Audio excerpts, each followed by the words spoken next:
Sa EDSA, astig ang bumper to bumper! Sa EDSA, the slower, the better.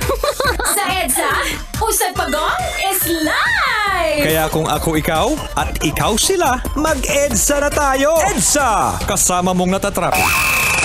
Diego Bandido! Go Diego! Go Diego! Go Diego! EDSA! Itaas ang kamot sa mga angkol. Itaas ang kamot sa mga angkol. Bunalikol, bunalikol, bunakol.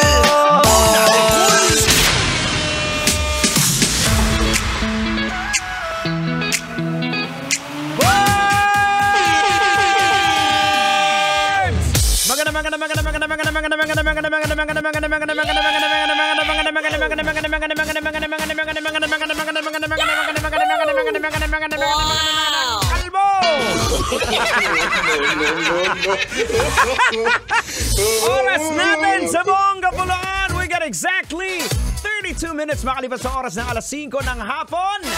Alam nyo na, pagpatak ng alas 5, kailangan pa bang i-memorize yan? Basic programang EDSA! Siyempre, kasama po nyo ang apakahenyo sa lahat.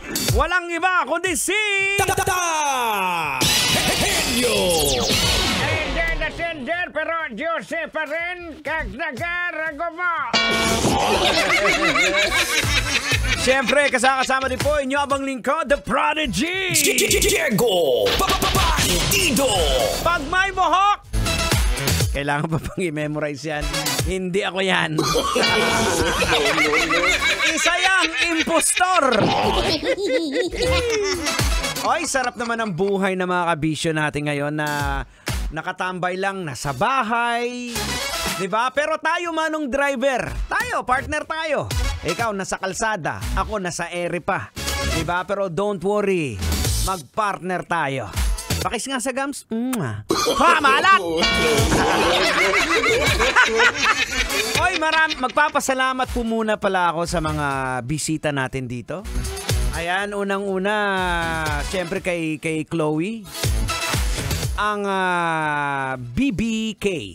Tama, BBK. Pag sinabi ng BBK, bida-bida ang bulaga. Chloe, ayan. Oy, mga kabisyo, abangan nyo pala next week. Tama, Chloe, next week, ano? Next week, abangan nyo sa Dear Love, si Chloe. Bibida na. O, di ba? At saka syempre, shout out din sa kanuo ko. Saan ba? Ano nga first name mo? Pangalan mo ulit? Ha? Aris. Oo, Aris. Ayan, sa kanuo ko. Shout out sa mga kanuo ko. Magandang araw sa inyong lahat. Sa mga kabisyo po natin na hindi po nakakaalam na bakit walang pasok ngayon. Ngayon po ay Tuesday, April 9, 2024. Ito po ang tinatawag natin na Day of Valor. Tama ba? Araw ng Kagitingan. Ito yung Fall of Bataan. Way back on April 9, 1942. Sinundan po ng Bataan Death March. Na kung saan marami pong Filipino and American soldiers ang namatay during the Long March. So, yung April 9 ay dineklara pong holiday all over the country in honor para sa mga Pilipino at Amerikanong sundalo. Including po yung mga guerrilla. Hindi, guerrilla. Hindi! Guerrillas! Hindi guerrilla! Aray! Pues tekang kalbo ka baga sinama mo yung guerrilla. Hindi ka ba naawa sa mga kamag-anak mong guerrilla? Kumbira ka naman tao. Ayan, guerrillas na kung saan nakipaglaban po sa mga Japanese invaders during World War II. Ngayon, alam niyo na yung history. Alam niyo na kung bakit walang pasok ngayon. Bukas uli, wala ko rin pasok. Ang bihira naman. Yan naman po ay sa pagtatapos naman ng mga kapatid nating mga Muslim. Ayan, sa Ramadan naman. Alright, so sa mga kabisyo po natin, samahan niyo po kami hanggang alas 9 po tayo. Huwag na huwag bibitaw. Si Chloe nga, hindi bumibitaw. 9:30 ng umaga, nandito na eh. Hanggang anong oras, Chloe, balak mo magstay dito? Bira. Uy, muntikan ko na tuloy hindi mabati pang pasalamatan si JR.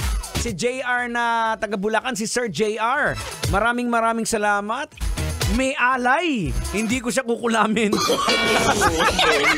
Nagbigay ng alay eh. Kasi ganun po dito mga kabisyo. Pag pumunta po kayo dito sa station tsaka walang alay, kukulamin ko kayo. Taga-kapis ako eh. Si Chloe, nagbigay din. Oh, ikaw na lang bro, wala. Hindi, okay lang yan. Kaulo naman kita eh. 37 minutes after 7 o'clock. Make it 5 o'clock. Gandang hapon, Metro Manila. Kailangan pa bang i-memorize yan?